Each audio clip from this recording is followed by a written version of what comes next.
26 гүйцэтгэх аудитын сэдвийг батлах тухайлбал энэ төслийг бол дэмжиж байгаа. Тэгэхээр ер нь энэ төрөмжт үйлдвэрүүд ашиггүй байна. Төрөмжт үйлдвэрүүд маш хэмнэлтгүй байна. Ингээд улсын төсөв рүү татвар төлөлтөнд ямар нэгэн нөлөө үзүүлэхгүй юм хулгай зэлгийн газар болж хөврлээ гэж яриад байгаа. Тэгээ үүний нэг жишээ танаа энэ 2025 оны 3 сарын 14-нд үндэсний аудитын газраас гаргасан шаардлага байна л да. Дархан луу хүнс хөдөөж явах ямыг шилжүүлэхтэй холбоотой зардал тухайд гараа явсан. За үүнтэй холбоотойгоор хөдөөж хүн биершигч компани хуримтлагдсан ашигаас хөдөөж хүн яамны 45 хүнд за тэр агентлагийн 7 хүн гээд нийтдээ одоо 52 хүнд 3.1 тэрбум төгрөгийн санхүүжилт гаргаж орон сууцны урьдчилгаа явуулсан байна.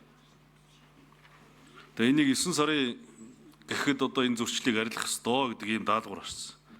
Тэгээ энэ танахын ийм даалгавар гаргаад шалгалтынхаа энэ өгсөн үр биелэлт нь ер нь хэрхэн хангагддаг юм бэ? Төрөмжт компани хуримтлагдсан ашигаас одоо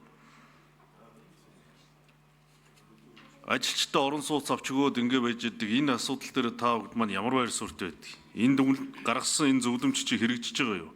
Тэр нэг биржийн захирлын гаргаад байгаа шийдвэр биш шүү дээ. Энэ бол ЖНК-ийн гаргасан, сайдынхны гаргасан шийдвэр байгаа шүү дээ. Тэгээ сайдтын тухай үед одоо та нар ямар зөвлөмж өгч ирсэн? Энэ асуудал ер нь хэрхэн шийдэгдсэн? Энэ дээр нэг хариулт өгөөч. За ажлын хэсгийн 5 дугаар микрофон Магнас Сэрндарах. Минцэн гишүүний асуултанд хариулъя. За төрөмжт үйлдвэрийн газруудын тухайд бид 23 онд хаа тий. 23 онд энэ үр ашиг засаглалыг сайжруулах чиглэлээр аудит сэдвээр ороод ингээд гүйцэтгэлийн аудит ороод үр дүнгээ байнгын ородод ирүүлээд ирүүлсэн ийм удаа аудит хийж гүйцэтгсэн учраас энэ удаад бол сэдвт ороогүй. Ер нь бол бүх төрөмжт үйлдвэрийн газруудын санхүүгийн аудит бол манай нөгөө цаглбарт хугацаагаар жил болгон одоо төсвийн гүйтгэл засгийн газрын санхүүгийн нэгдгсэн тайлангийн хүрээнд хийгдэж байгаа. За дархны биржтэй холбоотой асуудлаар манай өгсөн одоо 3.1 тэрбум төгрөгийн албан шаардлага энэ аудитын шийдвэртэй холбоотой асуудлаар хэлэхэд одоо манайх бол ингээд завсрын аудит ороод 12 сарын 15 гэхэд бид нэг тайлан үр дүнгээ нэгтгэдэг. Энэ хүрээнд энэ биелэлтүүд яаж гарч ирсэн бэ гэдэг бол нэгдүгээрт гарч ирнэ. За хоёрдугаарт аудитын шийдвэрийн хэрэгжилтийг бол заавал хангах ёстой. Хэрвээ энийг хангахгүй бол дараагийн шатны арга хэмжээнүүд буюу сахилгын арга хэмжээ ажлаач чөлөөлөхтэй холбоотой бүр цаашлаад явбал одоо нэг хуулийн хяналтын байгууллага шалгуулахад хүрэх ийм одоо үр дагавартай учраас энэ бол заавал биелэгдэх чанартай. За бид бол энэ асуудлыг энэ 12 сарын 15 гээд завсрын аудитын дүнгээр танд тусгайлаад бол энэ асуудлаар бол танилцуулга мэдээлэл өгөх болцоотой. Одоогоор аудит хийгдэж байгаа гэж энэ товч хариулт өгье. За Минцэн гишүүнд тодруулъя.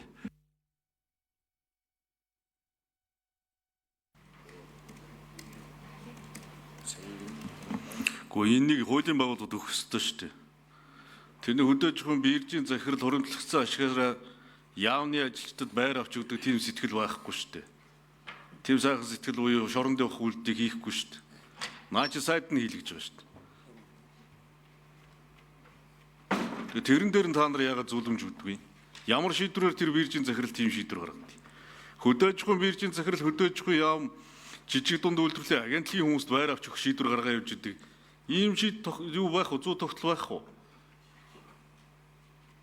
Тэгээ тэр даргаыг хуулийн байгууллагад өгөх асуудал биш шүү дээ наач. Шийдвэр нь хаанаас их үсрэн гарсан гэдгийг та нар яагаад тогтоодог юм бэ?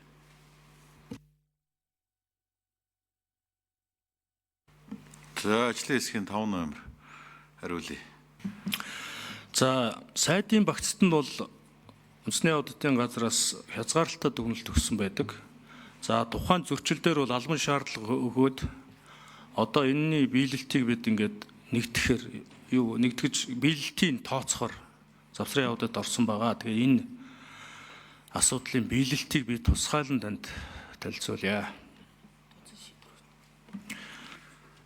За мөнх соёл гишүүн асуулт асууна.